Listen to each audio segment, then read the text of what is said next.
Welcome to Currency Press's inaugural Australian Playwrights Festival. We are very thrilled to have you here. It's a rainy Saturday, there's a COVID surge, we all know. So we're very grateful for you coming, thank you. I would first like to acknowledge the Gadigal people of the Eora Nation, the traditional custodians of this land, and pay my respects to elders past and present. So we're thrilled to have you here, but please do remember to physically distance where possible, wear your masks, and put your phones on silent. But we are also asking people if they like to tweet, you can live tweet. The hashtags are in your programs, but I'll let you know they're hashtag #OzPlaywrightsFest and hashtag CurrencyPress. That will work for us. Thank you. So, there's 2 of us here, as you can see, instead of 4. We're going to plunge in. This panel is Writing Taboos, Voicing the Unspeakable. My name's Katie Pollock. I am a playwright, and I'm also the senior editor at Currency Press. So for any of our authors in the audience, I'm the person hassling you about your proofs. Sorry about that. But, you know, we all wear 2 hats, right? One of our top-selling plays at Currency Press is Alex Buzo's classic Norm and Ahmed. They study it in schools, and it continues to receive productions around the country. So it's easy to forget what a stir the play caused when it first came out. Written and performed in 1968, the play's famous last line outraged the authorities, leading to arrests and a subsequent campaign against censorship. It was the word fucking that offended people, not the racial slur that followed it. So it's a pertinent reminder that what society finds offensive does change over time, and that not so very long ago, playwrights could be arrested in this country just for writing words on a page. Not that Alex was arrested, but people were. In many places around the world, this is still the case. So we are here to try and unpick the role of the playwright as artist and activist in understanding and challenging society's taboos. Politics, religion, sexuality are on the list, along with domestic violence, suicide, murder, abortion, child abuse. How do we write about these things? Here to talk about it are Hilary Bell. Thank you, Hilary.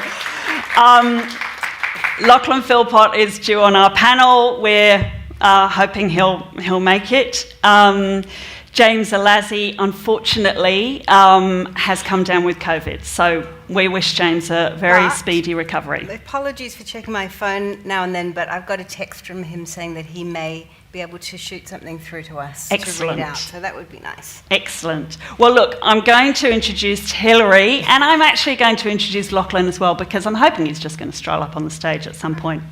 I'll tell you this about James. I won't talk about his plays too much, but I will let you know that his new play, Son of Byblos, opens at Belvoir's 25A on the 4th of May. So I urge you to go to that. Hilary's plays and musicals include Wolf Lullaby, Fortune, Angela's Kitchen, The Falls, Mimi LeBlanc, The White Divers of Broome, Splinter, The Red Tree, and very many more. Her new musical, Alphabetical Sydney, All Aboard, based on her book with Antonia Pacenti, is opening at Riverside Theatre on 30th of March, and we dragged her away from rehearsals to be here, so thank you very much, Hilary. I'll let you know about Lachlan. His plays include Colder, Truck Stop, Michael's Swordfish, Silent Disco, Lake Disappointment, Promiscuous Cities, Lost Boys, Bison, The Trouble with Harry, and of course many more.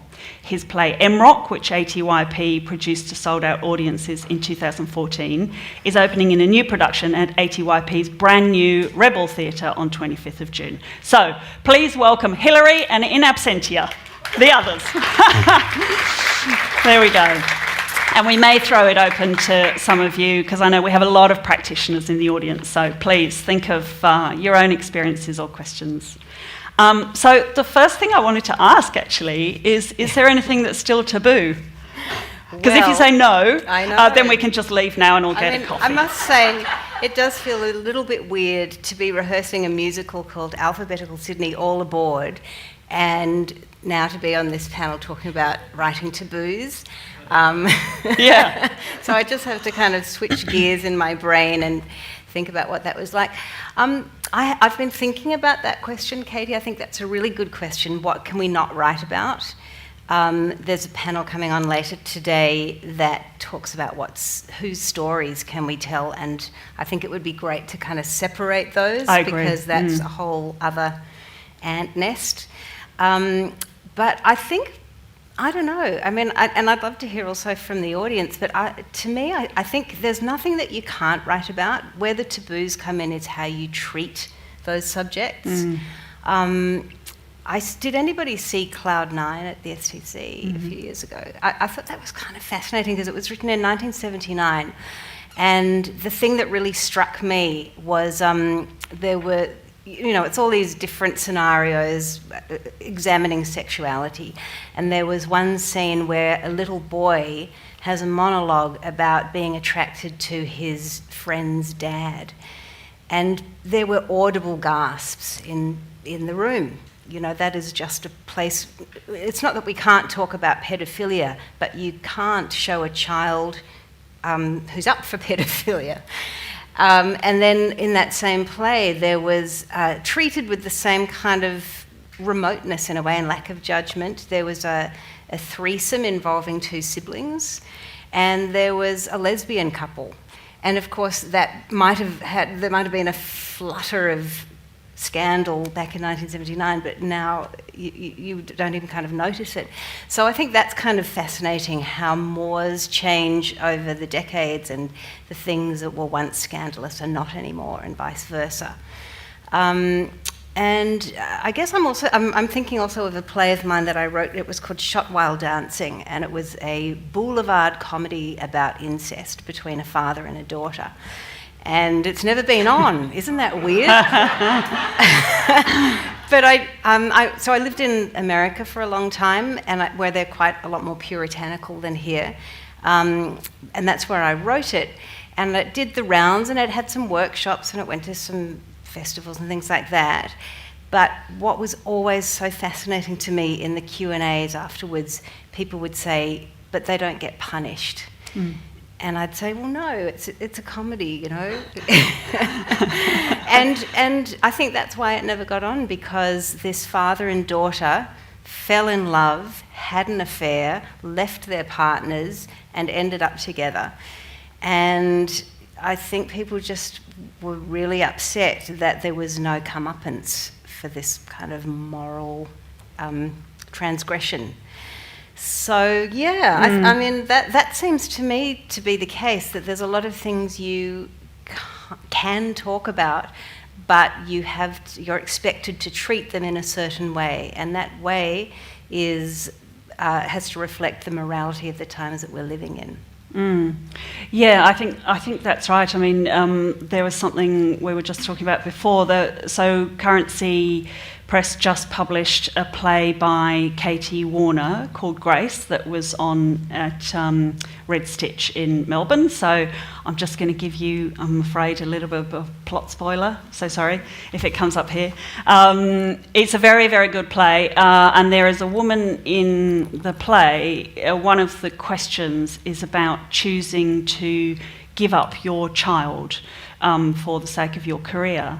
And I sort of wanted to talk about this in relation to your play Wolf Lullaby, of course, Hilary, that I think there's still an issue, as you say, about the way we angle ourselves towards the subject, because those women, also Joanna Murray Smith's play The Gift deals with very similar subject matter, and I think in times past those women, quote marks, would have been treated as some kind of monster, whereas I hope we have moved to a place where we can look at women having to make those sorts of decisions as fully rounded human beings with emotional depths.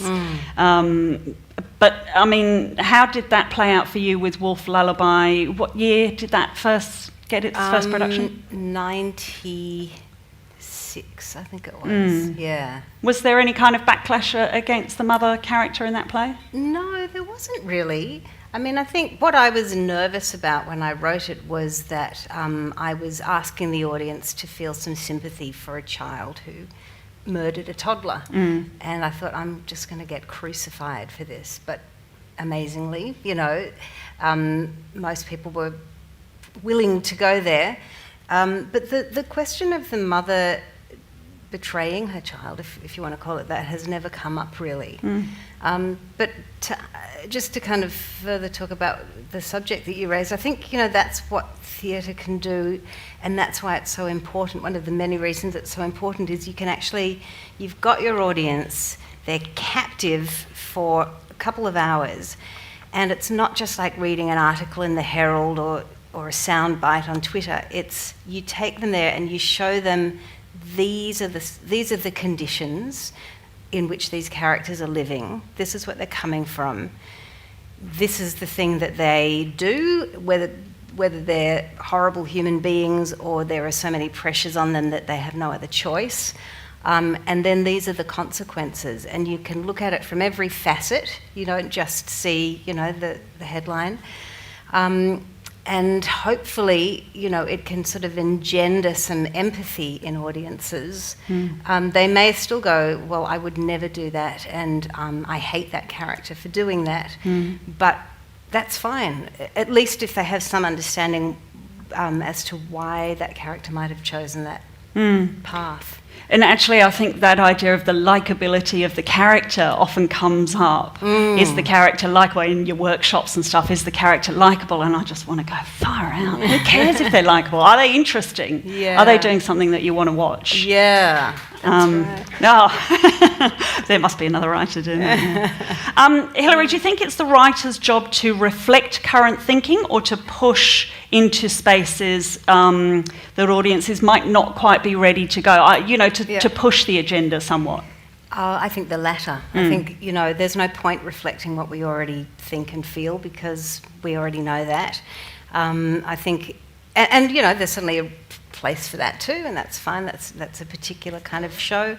But I think what we have the opportunity to do, and to some degree the responsibility to do, is to go, okay, well, we're comfortable with being at this point, but what if we went there? Are we comfortable to go there? If we're not comfortable, why not? Can we have a conversation about this? And I think also as a playwright, and I never used to think about this when I was young, but I do a lot now, you have to take responsibility for what you're asking an audience to go through. You can't just chuck them in and go, ooh, isn't that uncomfortable? Aren't you shocked? I think you have to go, and especially, with Currency getting plays onto the school syllabus and working with young people, I think you do have to think about where you're taking an audience, where you're leaving an audience when you come out the other side, and whether you've really kind of thought through the potential consequences of that. So how does that sit with your problem with the other play, that there was no moral at the end? Well, I was young when I wrote that. I certainly feel completely fine about alphabetical Sydney all aboard. I have no qualms there. And I'm getting beeps from James. Oh, good. So if you want to read any of that. I will, I'll check.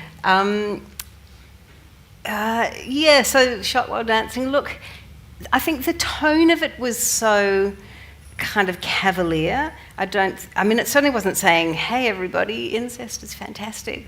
There wasn't a moral, it was an amoral play. And really what I was doing, I think, was playing with form and wondering if you could take a very comfortable and comforting, accessible form and then go somewhere kind of shocking with it and what would happen. So I was almost kind of really experimenting with the craft of playwriting rather than trying to make a statement of any kind. So you're sort of Trojan horsing the subject matter in a comedy, musical, tap dancing thing. And I mean, in my own defence, it wasn't like I was just chucking them out there and saying, and they lived happily ever after. The play ends with that couple, the father and daughters, world getting ever smaller and smaller and smaller as people turn away from them, as they lose their work, as they can't talk about certain things in public, and so they're kind of like trapped on this tiny little iceberg together, and it's just a matter of time before it goes pear-shaped. But that wasn't punishment enough. I need your fingerprint. Oh, sorry. Yeah, we're getting messages from James. There we go. So James does say he doesn't think anything is taboo. When I'm writing, I don't think of anything as taboo. Nothing in my mind comes across as controversial. It's me writing as honestly as possible with the intention of connection. Yet I only realise that certain things I have written are seen as taboo when people tell me they are. I've had audience members walk out in the middle of shows, and people abuse me online over the work I have written. But this, to me, is the power of writing, and within that, my truth. If one can be offended or not accept my perspective, then again, I have done my job. Theatre is for every single person. No one is excluded. He also says, lastly, I think all theatre has the power to heal, but that comes at a cost. Most people do not like their flaws put up and presented in front of them. When they see their actions have repercussions, a wall is immediately built. It takes an army to bring it down, if ever, and that's where I believe taboos lie. Religion, identity, hypermasculinity, and the patriarchy, all breeding ground for taboos. Yes. Yeah. Thank you, James, if you ever get to listen to this. Yeah, I think that's all very true. And one thing I particularly wanted to ask James, because he often writes about his own culture from a different cultural perspective, but I think this is true for all of us. I wanted to ask if you could talk about the danger of offending people, whether personally, such as family, politically, culturally. Has that, or would that stop you? I think that goes a little bit back to the question of responsibility and of being a decent person. I think, you've got to ask yourself, why do I want to challenge this taboo, or why do I want to offend this person? And is it for selfish reasons, or is there something that really needs to be talked about and we're just not going there? So I think, you've got to do a little bit of soul searching first. So what was the question? Have I ever offended? Yeah, would that stop you, perhaps personally? I'm just thinking of a time I really unwittingly offended night after night audiences, and I got my first death threat, and it was an adaptation of The Hypochondriac by Molière. And I thought it was hilarious. It was kind of like a carry-on movie with tons of bedpan jokes, and we had poos that looked very realistic.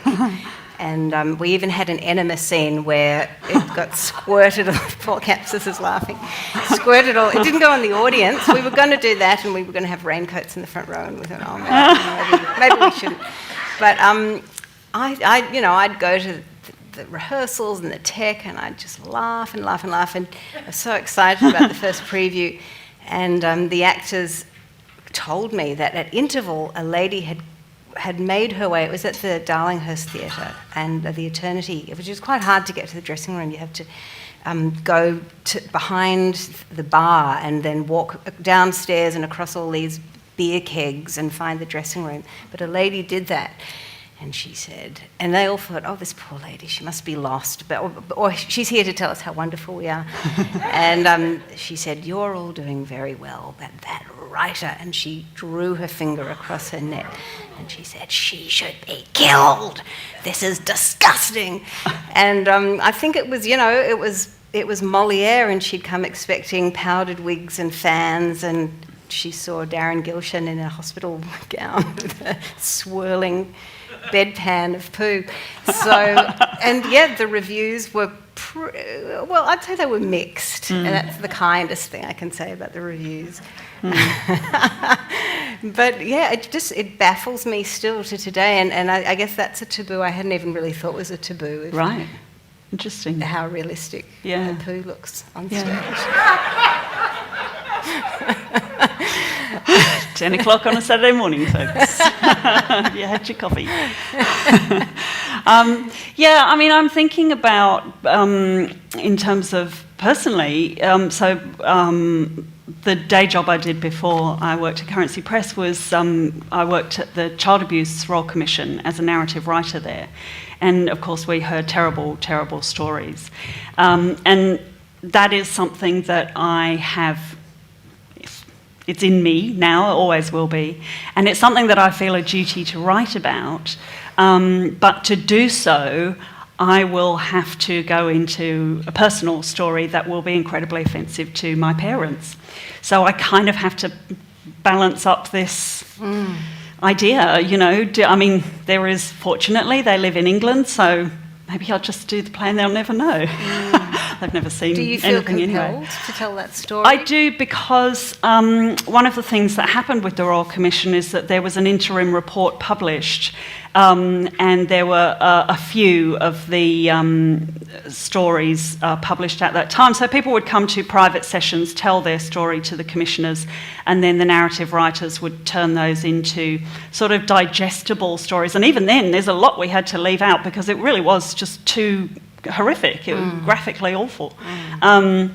And some so of those... Who was the audience for those stories? Well, the public. Okay. So they were published on the Royal Commission website. And when that interim report came out with those stories alongside, we know for a fact that members of the public read those stories and then chose to come forward and tell their own stories.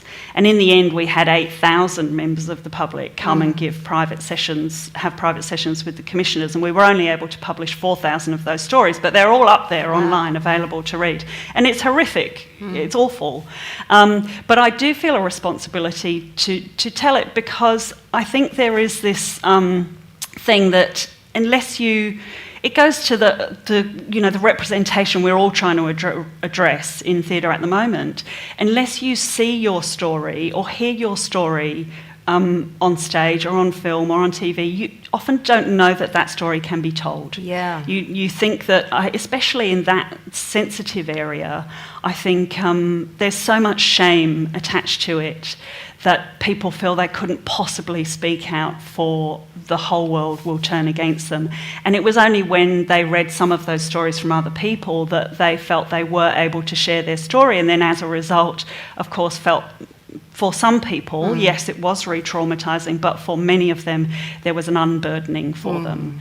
And so that felt like an incredibly useful, active way to use writing. And so for me, yes, I do feel a responsibility to do it, and I also feel a responsibility to my brother, who's passed away, so I can't offend him, that I think his story should be told, but I can't really tell that story without offending my parents.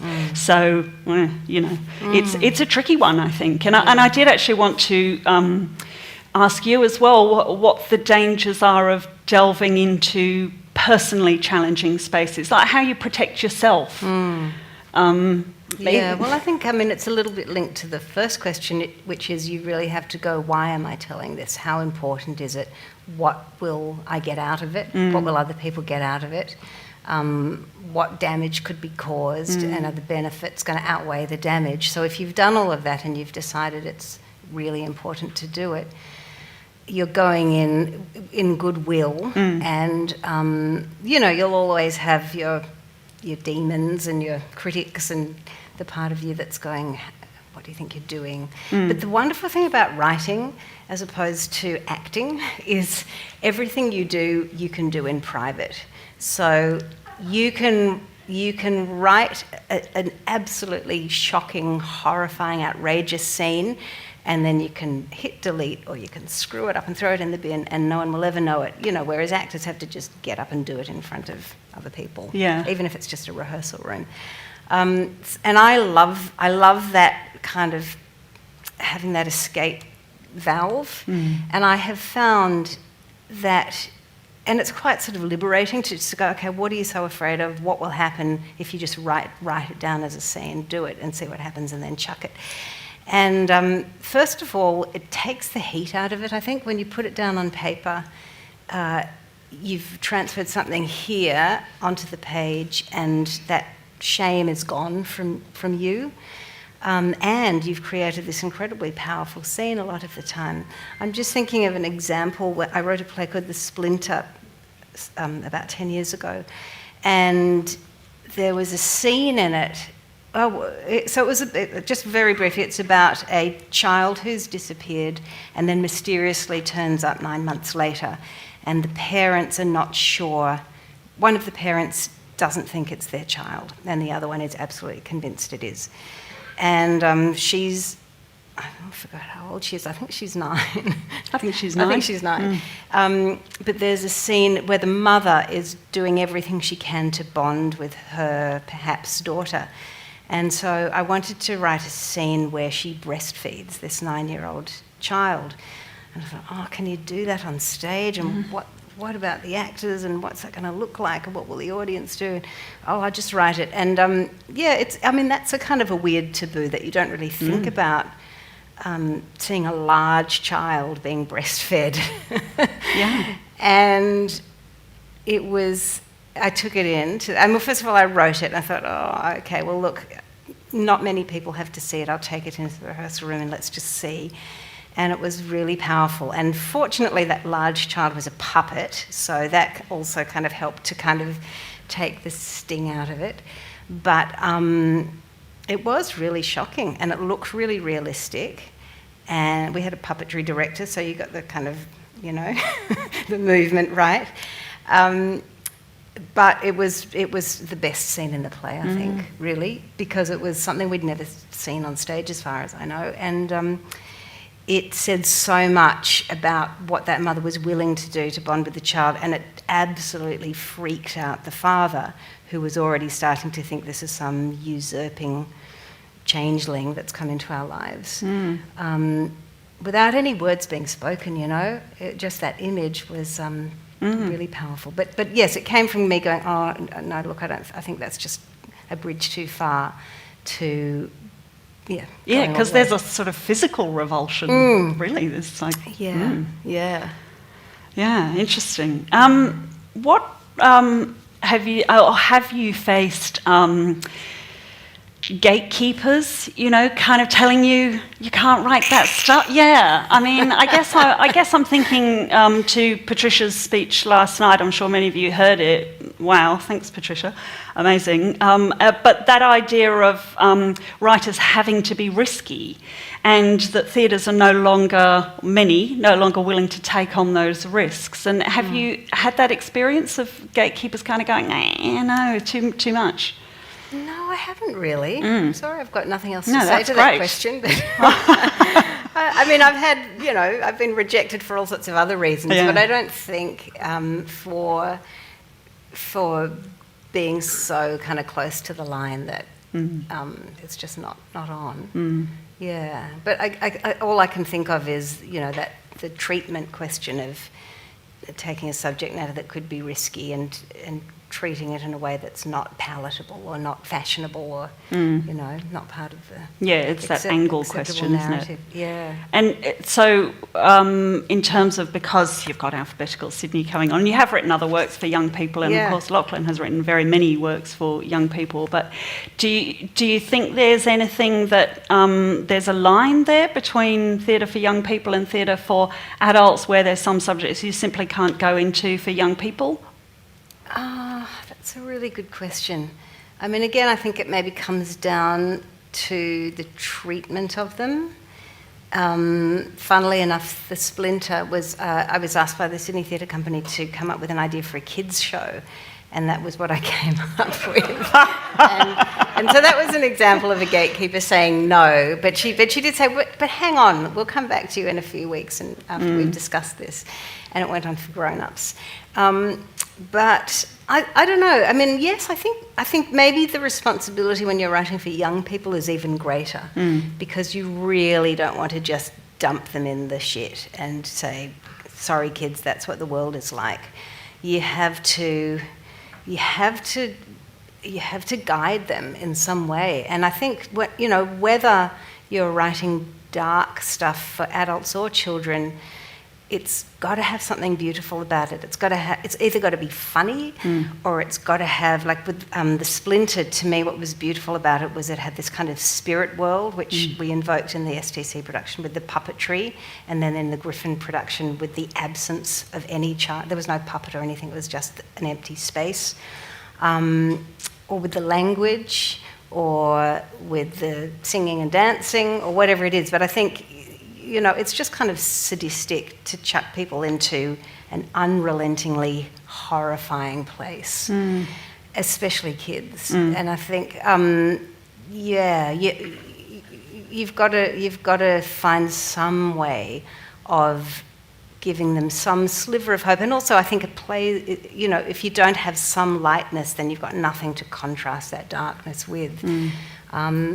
So you need to remember that you're asking people to come in here with you and think about how you're going to send them out again, and to take care of them, you know. I mean, you don't want to sugarcoat things, and if this is how you think the world is, then be honest about that.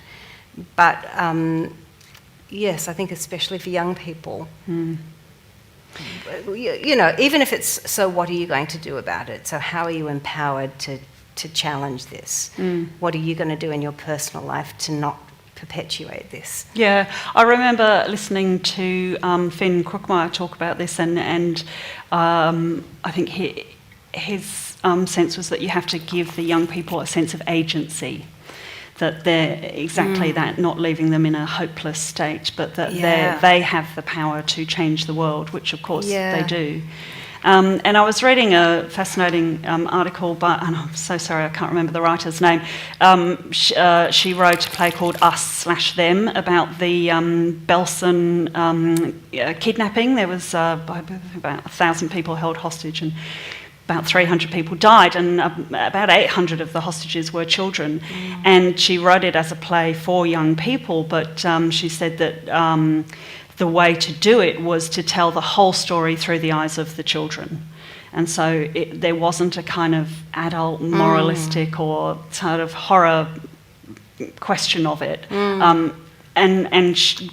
What the children did to process it was sometimes they went into their own fantasy worlds or their sort of superhero worlds and had different imaginings of how they would get out of the situation. And so that was a way to give them agency to talk about something completely horrific, such as, you know, people storm into your school it was their first day of school and took everybody hostage. So, I judged a picture book competition last year for the Wilderness Society.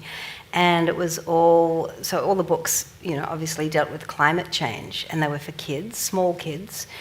And it was a really interesting experience because all of these books were trying to find a way to present the truth, to not leave these kids in this position of absolute despair, and the added responsibility that they're going to be here dealing with it longer than we who write these books are going to be here dealing with it, and that our generation is to some degree responsible for this. So it was quite complicated, and it was really interesting just to see how writers and illustrators dealt with that, and agency actually was probably the biggest factor, saying what can you do in your school, in your community, how can you tell your parents to change their lifestyles, or, you know, not kind of leaving them just kind of facing this vast, impenetrable problem, but ways that you could educate yourself and create groups and then use the internet, which little kids are very adept at. So it was kind of a similar issue, I think, in some ways. I think it might be a good time if we can throw it to the audience, because, you know, it's only us. If anyone's got anything, I mean, as I said, so many practitioners here, experiences, thanks, Vanessa. Do we have a microphone? I think, Claire, yes. Do you mind sprinting down here to the front row? And is it possible to turn the house lights up too, so we can see people a bit better? Oh, okay. That's well, we'll manage. Ugly. I think you can all probably see each other quite well. Thanks, Claire. Thank Thanks, Vanessa. Thanks, Vanessa. Thanks Thank for you, asking Kate. a question. Thank you, Hilary. I really appreciate you forging on. You know. I just, on the question of writing taboo, it's one thing to write, and I agree with Hilary about the writing in your space, you know, your dreadful scene that you write and screw up and throw away. But to get your play on is a collaboration with a theatre company. So there is some input into the taboo right from the beginning, surely, in terms of, you know, if you get commissioned to write that. So I guess I'm asking, have you had, you know, maybe an example of an experience of working that taboo with a company and their input into how they inputted into your play?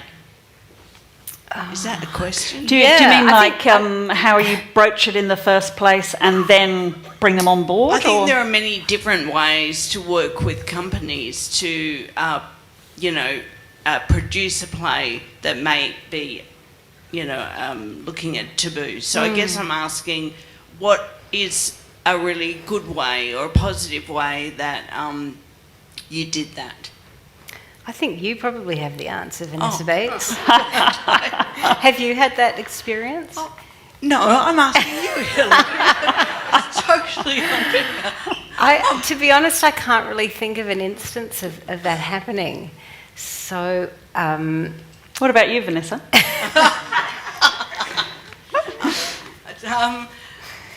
Well, I think... Why don't you come in? I think I have had great opportunities and experiences working with companies.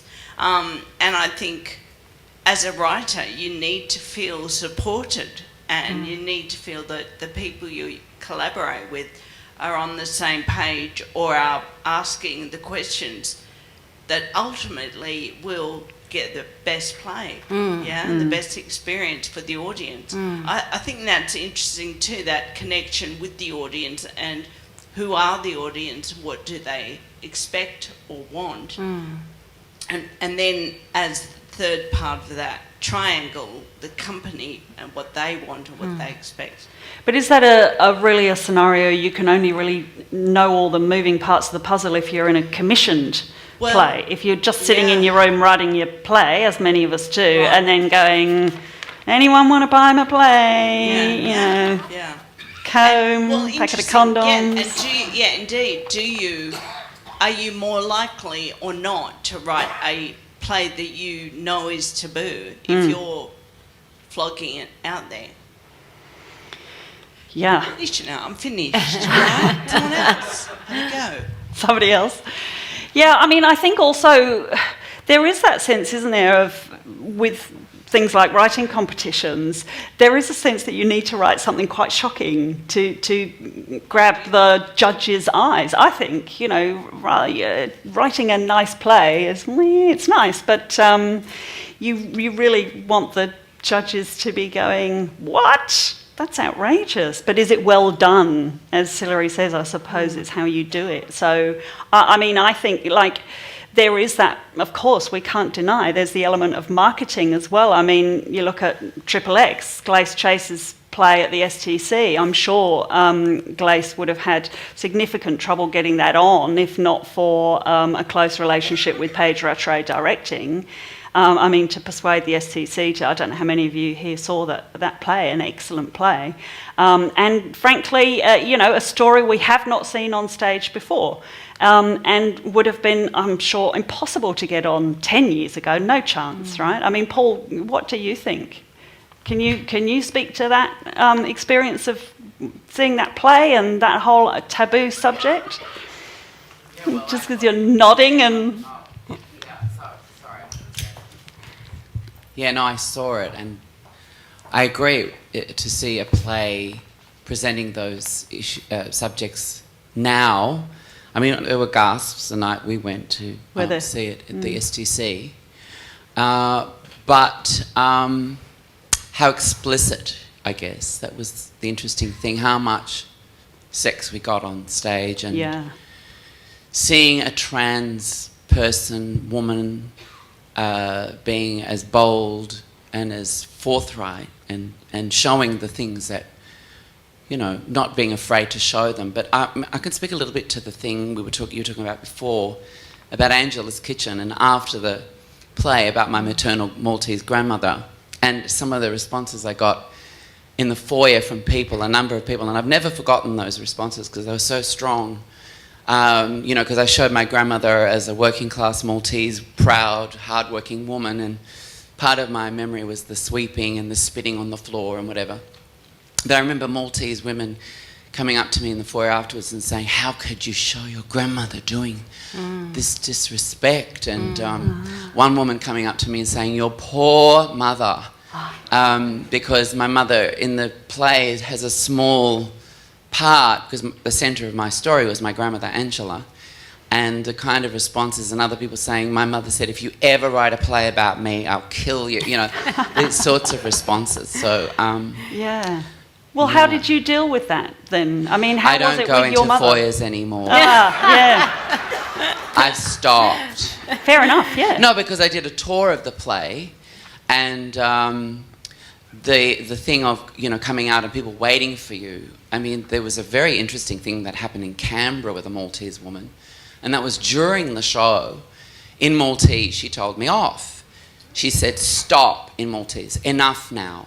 And I was in the audience looking at slides of the temples and talking about various members of my family in Malta, and I was right next to her. I was like, and she just in Maltese said, stop, enough.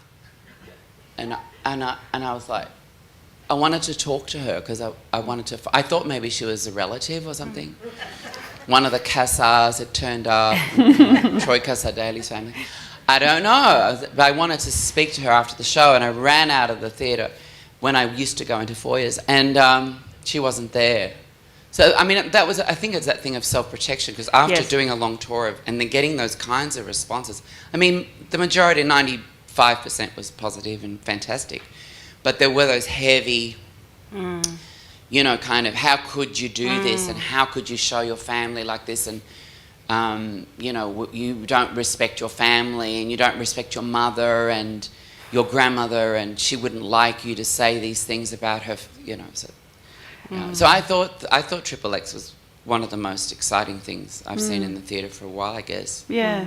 And so, but Paul, I'm interested to know then how you balance that sense of being challenged personally, because with Angela's Kitchen there was no pretense that it was a character you'd made up. I mean, Hilary, you're saying you can write the scene and then chuck it away, and of course our defence is always, I made it up, I'm a playwright, it's not really me at all. But there was no pretense with that play that it wasn't your personal story. So how did you, obviously the balance came out that you felt it was a story that needed to be told, but was that something you had to wrestle with for some time, or? Oh yeah, absolutely. And I remember when we were doing a lot of the readings and workshops with Julie and the three of us, Hill, when we were, you know, developing and making the work, you know, there were things that I really felt uncomfortable and could not go to because of, for me it was too much, and because also then having to perform it, and then, you know, there were things I just couldn't say, but there were others where,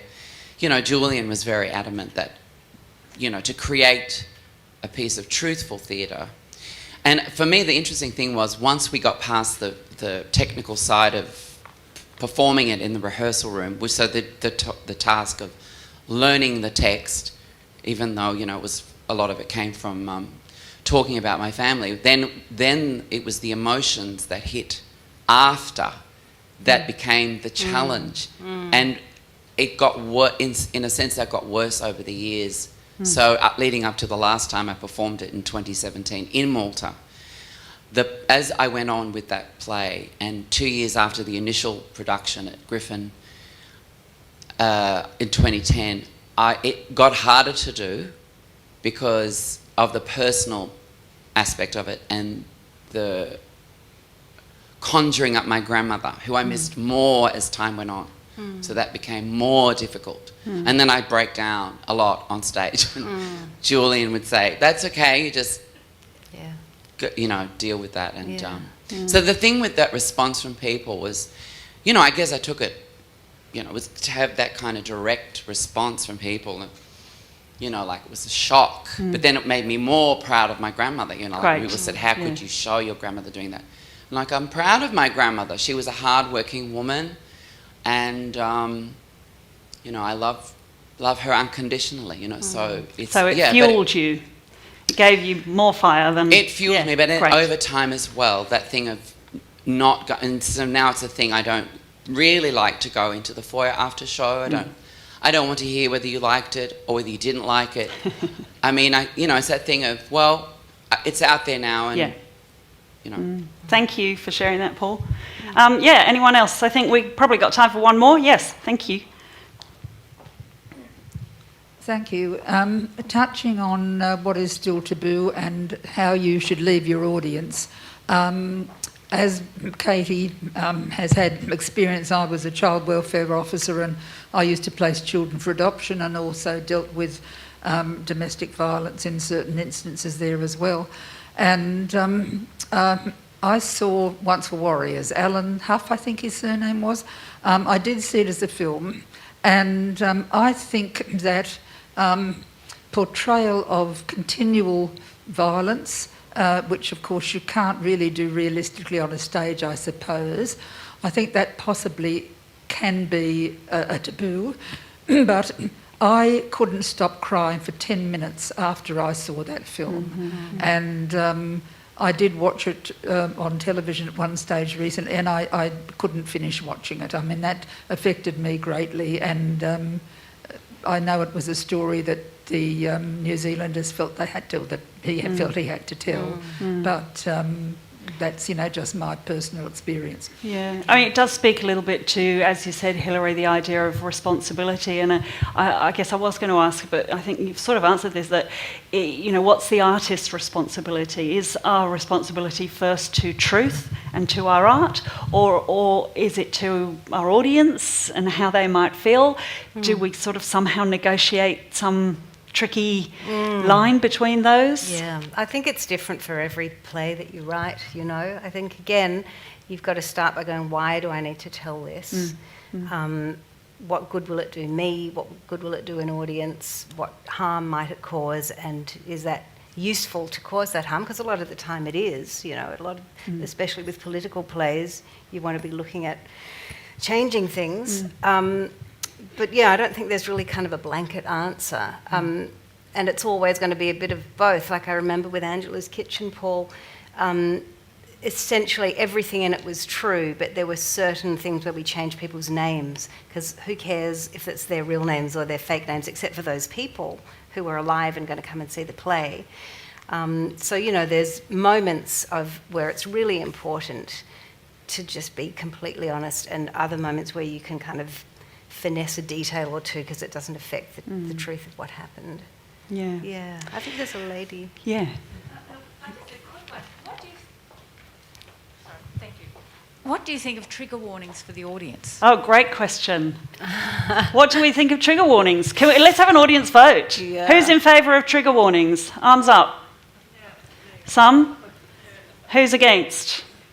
I'm kind of Gosh. half. Yeah, well, I'd say it's marginally against, but it's quite evenly split. Yeah, I think they maybe have gotten a little bit out of control, trigger warnings. I mean, there's a whole page on the program now. But yeah, I mean, I think some. Yeah, I mean, there is this sort of thing as well, like you're giving away a plot point by saying there's a gun. This happens. A gun is going to go off. Oh, well, guns, yeah, well, yeah. There is, what do you think, the person who asked the question? What's your sense? As long as I can leave a play at the point where I think I'm going to be, upset, I'm okay. There's never an interval nowadays. So it's really and you just look at the ceiling while you don't like it. Yeah. But no, I don't believe in trigger warning. No. And I know it's happened in universities where you can't give a student a book that's got sex in it without telling them. Yeah, Well, apparently I'm not teaching there anymore, but I mean, once upon a time that's what university was for, to be shot. And that's what plays are for too, I think. Is this something that we have to leave up to the theatre to decide, or is this something that we as artists can take a stand against? Yes. It just gets me thinking of the comparison between novels and then plays. So is there something about Oh, sorry. Thank you. Yes, microphone coming your way. I was just thinking about the comparison to novels. And so, because theatre, we're seeing the physical presentation, is that having a more definite impact and More therefore visceral. requires a trigger warning. But in novels, some of them quite intense, A Little Life, for example, that was just relentless, no trigger warning. And so he's accepted in that form, but not the other form. So what do we think our imagination doesn't take us to those places that then theatre does? Because you might read about even the topics you've been talking about, Hilary, incest, all those sort of things in a book. But can we switch off our mind? We can close the book. But theatre, you are stuck there for 90 minutes. But then at the same time, it can ruin a plot point. Yeah. So then the whole, risk that you're wanting to take the audience on the journey, and could be the thing that affects change or a reaction, is an interesting point in terms of all different artistic forms. Yeah, I mean, there's definitely a difference between reading he flung his poo across the room and seeing it and possibly on your knees. Yeah. Look, unless there's anybody else. Oh, yeah, Vanessa. I've never really thought about trigger warnings in plays before, and I guess they're there and companies use them. But I think no. If a trigger warning is a kind of telling someone that coming up there's going to be a scene of unspeakable horror and you can leave. No, I think I don't want that. So I think if you walk into a play and you sit down, you stay, I think, and you see what is presented in front of you. But you could maybe use them to your advantage too, to lure people with there's going to be haze. She's so smart. There's one more question, yes, and then we'll close it up. Thank you. Thanks for that, Russell from Adelaide. Interesting, for a long time the most popular plays done in school were Black Rock in Australia and Laramie Project in America. And I remember Nick Enright, in fact I saw the first Free Wills production in Adelaide, it was incredibly powerful. But Nick Enright talked about not wanting to portray the event, more about the reactions around it. And it goes back to that imagination. Yeah. And it's also, I think, about trying to heal a community that's been polarised by an event. Yeah, no, I think that's a wonderful way to deal with a really dark, because kind of in a way, what's the point of recreating the horror on stage? Unless that is the point, like the lady was saying earlier about Once for Warriors, it's the actual assault of that violence that is so affecting. But I think that's absolutely right, is if you're setting out to try to heal a community, then is it helpful to watch this horrific act on stage, or is it more helpful to see the consequences of that act and the effect and the disintegration of a community? There's that really powerful scene in Black Rock where there's a tree planted in memory of the girl in front of the school, and then a day later it's been pulled up and broken. The symbolism is incredibly powerful. Thank you. Well, look, the lights are on, so let's thank you so much, Hilary. You're a trooper.